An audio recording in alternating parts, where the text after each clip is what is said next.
Proteína conjugada. O que é a proteína conjugada? A proteína conjugada são aquelas que, além dos aminoácidos, apresentam outros componentes ligados na cadeia. É o chamado grupo prostético. Tá? Eu posso ter ali um heteroátomo ou até mesmo um outro componente ligado, compondo essa proteína chamada conjugada. Por exemplo, a clorofila. A clorofila tem magnésio. O magnésio é um sal mineral, não é um aminoácido. Portanto, a clorofila é uma proteína conjugada.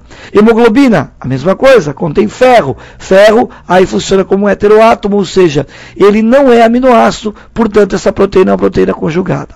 Ainda temos as proteínas ligadas a outros compostos orgânicos, né, como, por exemplo, uma lipoproteína. O grupo prostético é o lipídio. Uma glicoproteína, o grupo prostético são os carboidratos, glicídio. Fosfoproteínas, o grupo prostético, ácido fosfórico. Cromoproteínas, grupo prostético, pigmentos como clorofila, hemoglobina. Nucleoproteína, o grupo prostético é um ácido nucleico, como as ribonucleoproteínas que aparecem na composição de uma organela aí que é o ribossomo. Ok? Bom, pessoal, agora olha só. Eles podem pedir a vocês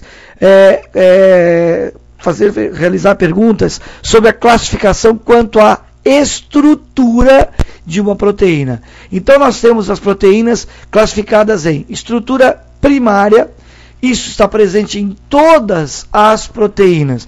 No que consiste uma estrutura primária? É justamente a receita, ou seja, do que quem forma, quem compõe essa proteína, quais aminoácidos, qual a sequência desses aminoácidos, tá?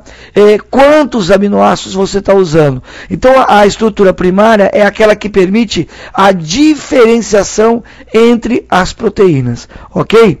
Agora, dependendo a combinação e os aminoácidos, portanto, presentes nessa estrutura primária, pode ocorrer uma interação e uma atração entre componentes, por exemplo, o próprio enxofre, formando as chamadas pontes de sulfeto. E aí você passa a ter uma estrutura em alfa-hélice, uma estrutura helicoidal, como você pode acompanhar aí pela imagem na sua telinha. Então essa estrutura helicoidal em alfa-hélice a partir da primária é a chamada estrutura secundária.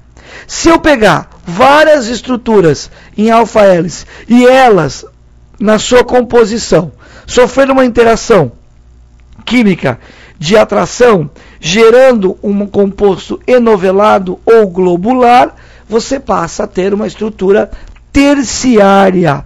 Essa estrutura terciária que você pode observar aí na sua tela, caracteriza, por exemplo, proteínas como as globulinas, ok? Agora, se eu tiver várias estruturas terciárias agrupadas, eu passo a ter o que nós chamamos de uma estrutura quaternária. Aí na tua imagem você tem uma hemoglobina. A hemoglobina é formada por várias estruturas terciárias na composição. Então nós classificamos quanto à estrutura, uma hemoglobina como sendo uma proteína quaternária. Ok? Belezinha? Visto tudo isso, você deve estar se perguntando, tá, mas por que as proteínas são tão importantes? Bom, vamos lá. Por que elas são tão importantes? Porque elas vão participar, por exemplo, da defesa, né? Os anticorpos. Os anticorpos são proteínas de defesa, ok? Então esses anticorpos produzidos por plasmócitos, que são linfócitos B, células do sangue ativadas, são proteínas de defesa. A proteína também vai exercer função energética. Galerinha, presta bem atenção, não é a função primária de uma proteína. Quem fornece energia primária são os carboidratos, ok? Mas na falta desses carboidratos e na diminuição de reservas lipídicas, o organismo pode começar a tirar a energia das proteínas. Isso não é bom, porque a gente sabe que a proteína é um composto usado na estrutura de células e tecidos, né? Função estrutural ou plástica, onde você vai ter proteína. Se você parar a pensar em todos os tecidos do teu corpo, você tem proteína. Você tem proteína nos ossos, onde você tem o colágeno, você tem proteína na própria membrana da célula, você vai ter proteína Por exemplo, no cabelo, a queratina. Então, a função estrutural plástica é uma função fundamental, prioritária para o nosso organismo. Se eu tirar a energia da proteína, eu posso estar justamente mexendo com essa estrutura.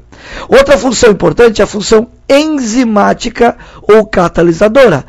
As proteínas, na forma de enzimas, são os nossos biocatalisadores. Nós iremos comentar isso na próxima aula, onde nós falaremos justamente do papel das enzimas. Função hormonal. Nós citamos aí, por exemplo, a insulina. Esta insulina, ela vai, portanto, a regular a taxa de açúcar no sangue. Insulina é considerada por muitos um hormônio proteico. Alguns dizem que pela quantidade de aminoácidos ela é um polipeptídeo, mas não é verdadeiramente uma proteína. Mas vamos trabalhar com a ideia de função hormonal, ok? Transporte de gases, nós já comentamos isso, a própria hemoglobina, né, que vai atrair o oxigênio, estabelecer uma ligação e realizar o seu transporte. Ok, galerinha? Valeu, isso aí que nós tínhamos para comentar sobre aminoácidos, proteínas e sais. Então até a nossa próxima aula, belezinha? Valeu, tchau!